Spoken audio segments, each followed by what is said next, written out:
The day my sister, Jane, looked at me during our family tea in our Bristol home and said, "Clara, you'd have a better life if you were prettier," my heart shattered like glass. Her voice was soft, almost kind, but the words cut deep, echoing every doubt I'd carried since childhood. The clink of teacups faded, and the room felt too warm, the air heavy with my shame. I wanted to argue, to tell her I was enough, but instead I excused myself, my eyes burning, and stood by the window, watching the rain blur the world outside. Our story began 25 years ago in a modest Bristol terrace house. I'm Clara, now 40, the youngest of two sisters. My parents, Tom and Mary, were factory workers, kind but strict, always pushing us to be better. Jane was the golden child, tall, fair, with sparkling green eyes that turned heads. I was plain, with mousy brown hair, small hazel eyes, and a quiet way that made me fade into the background. "You're smart, Clara," Mum would say, but her eyes lingered on Jane's beauty. Growing up, I felt invisible. At school, boys flocked to Jane while I buried myself in books, dreaming of being a librarian. I'd overhear whispers, "Jane's the pretty one, Clara's just there." I'd smile, pretending it didn't hurt, but at night I'd stare in the mirror, wishing for a different face. If only I were beautiful, I thought, life would be easier. When I was 16, Jane got engaged to Paul, a charming doctor. At their wedding, I overheard a guest say, "Clara's nice, but she'll never shine like Jane." I hid in the bathroom, tears falling, vowing to prove my worth. I studied hard, got a job at the Bristol Library, and poured my heart into it. Books didn't judge my looks. They loved me back. I met David at the library, a shy teacher with kind eyes.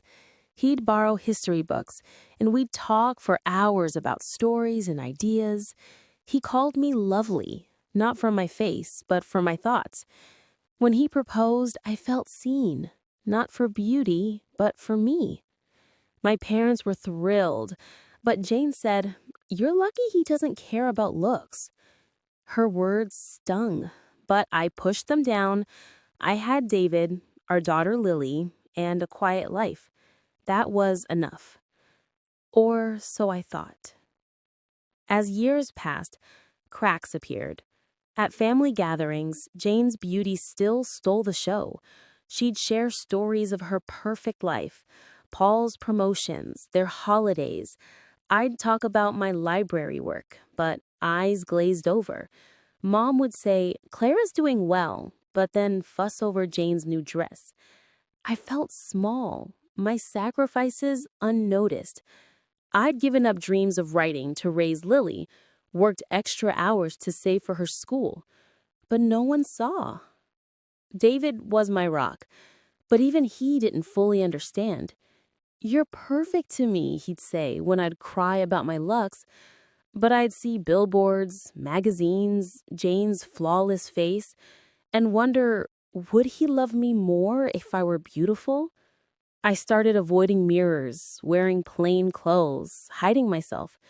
Lily, only 8, would hug me and say, "You're pretty, Mummy." Her words were sweet, but I didn't believe them. The tension grew. At a family Christmas, Jane brought photos from her latest trip.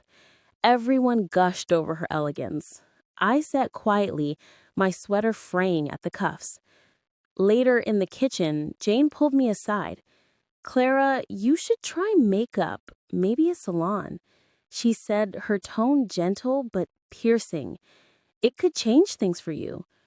I froze, her words echoing my fears. "I'm fine," I mumbled, but inside, I was crumbling. The breaking point came at that tea, months later. Jane's comment, "You'd have a better life if you were prettier," wasn't new, but it broke me. I left the room, my chest tight. Outside, the rain mirrored my tears. I'd sacrificed my confidence, my dreams, trying to be enough, but my family only saw what I wasn't. David found me, worried. "What's wrong, love?" he asked. I told him, voice shaking. "They think I'm less because I'm not beautiful." He held me, angry at Jane. "You're everything, Clara. They're blind." But the hurt lingered. I started pulling away from family, skipping dinners, ignoring calls. Jane texted, "I didn't mean it like that," but I couldn't face her. I felt like a shadow, my worth tied to a face I couldn't change. One day, Lily came home from school, upset. "Kids said I'm not pretty like Auntie Jane," she cried. My heart stopped. I saw myself in her, the same doubts taking root. I hugged her tight. "You're beautiful because you're you," I said. But I realized I needed to believe it too. I decided to change, not my face, but my heart. I joined a writing group, pouring my pain into stories. I shared them, and people listened, moved. "You have a gift," one said. I started wearing colors again, small steps to reclaim myself. David cheered me on. Lily drew pictures for my stories. I was finding Clara, not the plain sister, but me. Months later, I sent Jane a letter, my words raw. "Your words hurt, but I'm more than my face." She called, crying, "I was thoughtless, Clara. I see you now." Mom and Dad apologized too, admitting they'd favored Jane's shine. It wasn't perfect, but we talked, really talked. Jane read my stories, her eyes wide. "You're amazing," she said. For the first time, I believed her. Our family's healing slowly. I visit now, not hiding. Lily and I laugh, write together, and I'm teaching her to love herself. I still catch my reflections sometimes, wishing for beauty, but then I see my words, my family, my strength. I'm enough. To anyone feeling less than, know this: your worth isn't in mirrors, but in your heart.